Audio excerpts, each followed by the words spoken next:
was damaged after colliding with a bird.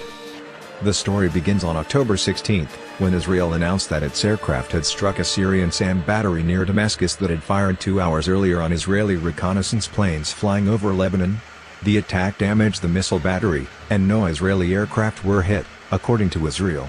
Coincidentally or not, the incident happened the same day that Russia's defense minister, Sergei Shoigu, arrived in Israel for talks with Prime Minister Benjamin Netanyahu and Defense Minister Avigdor Lieberman. However, Southfront.org, a website that covers the Russian military and its intervention in the Syrian civil war, suggested a different story. According to the available information, the Syrian Defense Forces used a S-200 missile against the Israeli warplane, Southfront claimed. Southfront could not resist pointing out that a much-vaunted F-35 stealth fighter had been hit by a missile that dates back to the 1960s. This Soviet-made missile is the most advanced long-range anti-aircraft system operated by the Syrian military. Even in this case, it's old-fashioned in terms of modern warfare. However, the evidence cited by Southfront seems rather tenuous. Hours after the Israeli military announced the strike on the Syrian missile battery, Israeli media reported that an Israeli F-35 had been damaged by a bird strike 2 weeks before.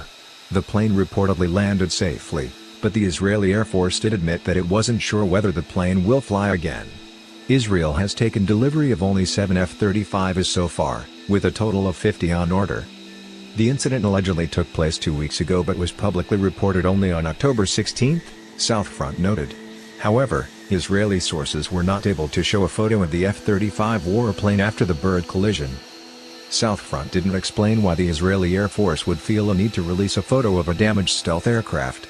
As U.S. defense website The Drive points out, the F-35 is just entering Israeli service now, and wouldn't likely be flying missions over Syria just yet unless there was some kind of emergency, and Israel has plenty of F-15s and F-16s to handle those right now. Nor is it optimized for the kind of photographic reconnaissance missions that Israel flies over Lebanon. As The Drive summed up rather neatly, although we cannot rule the possibility out entirely, as Freud would say, sometimes a bird strike is just a bird strike. In any event, what's most interesting about this story isn't whether an F-35 was hit by a Russian missile.